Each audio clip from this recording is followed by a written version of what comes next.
Hello dear student, how are you? Welcome once again SDSVM online class. Online class में student आपका स्वागत है। Class 7 का chapter forest of lifeline चल रहा था और क्लास 7 में हम लोग फॉरेस्ट के विषय में पढ़े थे, जिसमें कुछ important product of the forest के विषय में डिस्कशन किया गया था। लेकिन आज हम लोग पढ़ेंगे इम्पोर्टेंस ऑफ फॉरेस्ट। पौधों की क्या इम्पोर्टेंस है, क्या उसका महत्व है, इसके बारे में हम लोग पढ़ेंगे। Forest is a greatly responsible to circulate the environmental condition. Forest जो है बहुत ही मुख्य तौर पर भूमिका निभाता है एनवायरमेंटल कंडीशन को सिक्योर करने में, बढ़ाने में। तो स्टूडेंट, सबसे पहला पॉइंट ये है forest maintain, importance of forest maintain water cycle. Water cycle को ये मेंटेन करता है। कैसे? तो दो प्रक्रिया है, एक है ट्रांसपिरेशन, दूसरा है प्रेसिपिटेशन। ट्रांसपिरेशन वाष्पोत्सर्जन और प्रेसिपिटेशन। तो वाष्पोत्सर्जन क्या होता है, इसके बारे में जानेंगे। Excess water from the plants is released into the atmosphere in the form of water vapor. Excess form of the water vapor released in the form of water vapor. That's the process known as transpiration. Transpiration में पौधों जो होते हैं अपने stomata से, stomata कहाँ पाया जाता है? लिप्स में। लिप्स से स्टोमाटा, लिप्स में स्टोमाटा पाया जाता है। स्टोमाटा से ये वाटर को निकालते हैं, किस रूप में? वाटर वेपर के फॉर्म में, और रिलीज कर देते हैं एटमॉस्फेयर में। ये प्रक्रिया ट्रांसपिरेशन कहलाती है। वीडियो को रोक करके पढ़ेंगे स्टूडेंट।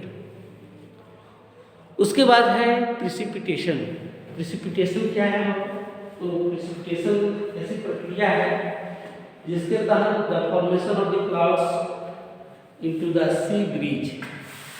जब कोई बादल का निर्माण, बादल बेसिकली कहाँ बनते हैं? तो समुद्री क्षेत्रों में बनते हैं।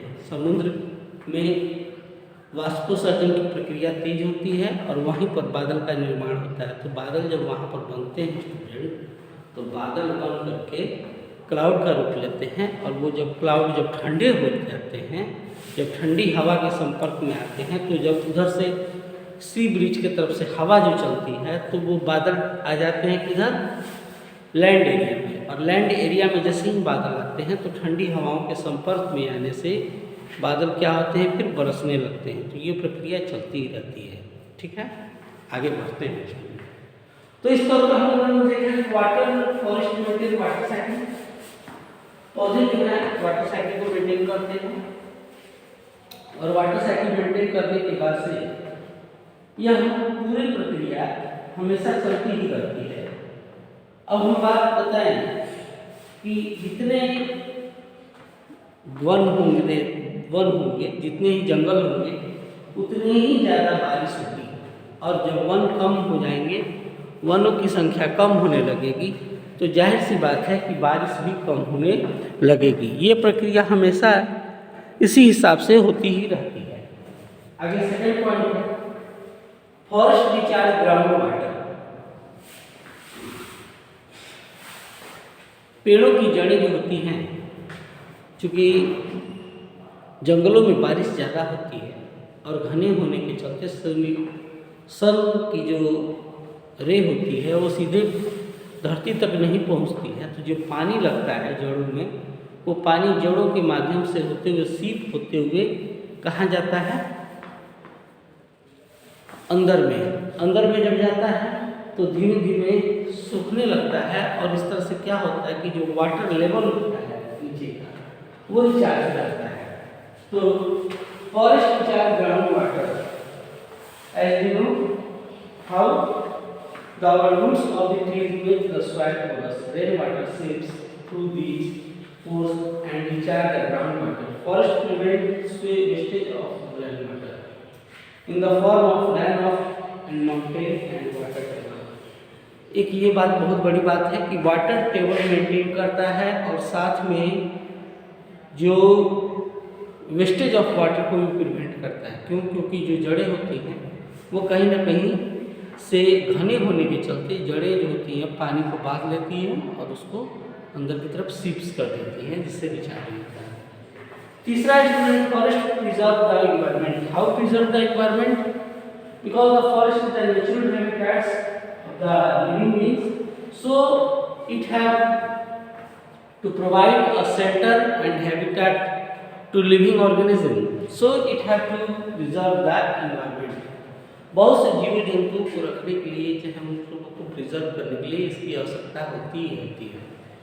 जो वन होते हैं उसके अंदर में बहुत से जीव रहते ही रहते हैं। और साथ में एक पॉइंट और हम यहाँ दिखाएंगे स्टूडेंट, ये प्लांट्स हैं। प्लांट्स क्या छोड़ते हैं? ऑक्सीजन। ऑक्सीजन का लेने का कार्य किसका है? एनिमल्स का। एनिमल क्या छोड़ेंगे? Carbon dioxide. तो कार्बन डाइऑक्साइड छोड़ेंगे तो कहाँ जाएगा? ये फिर प्लांट्स पर आ जाएगा। तो इस तरह से जो फॉरेस्ट होते हैं वो प्रिजर्व करते हैं। यहाँ पर लिखा भी है balance of oxygen and carbon dioxide. तो इस तरह से balance of oxygen and carbon dioxide का भी कार्य होता है। नेक्स्ट है student, forest support soil conservation. Forest support soil conservation कैसे?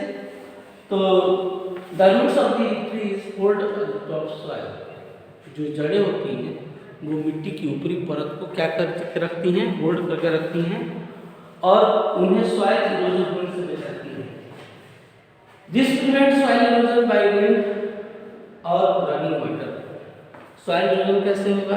रनिंग वाटर से होगा, हवा के वेग से होगा। तो इसको प्रिजर्व करने का कार्य किसका है? तो उन्हीं सबों का है। तो trees also have to improve the quality of the soil. Trees जो होती हैं, पेड़ जो होते हैं, क्वालिटी ऑफ सॉइल को भी इम्प्रूव करते हैं। तो स्टूडेंट आज की वीडियो में इतना ही। नेक्स्ट वीडियो में हम लोग स्टूडेंट पढ़ेंगे forest as a system. Forest हमारे लिए कैसे सिस्टम का वर्क करता है, और उसके बाद से फूड वेब, फूड चेन, फिर डिफॉरेस्टेशन, एफॉरेस्टेशन के विषय में डिस्कशन किया जाएगा। तो आज की वीडियो में इतना ही। Thanks, have a nice day.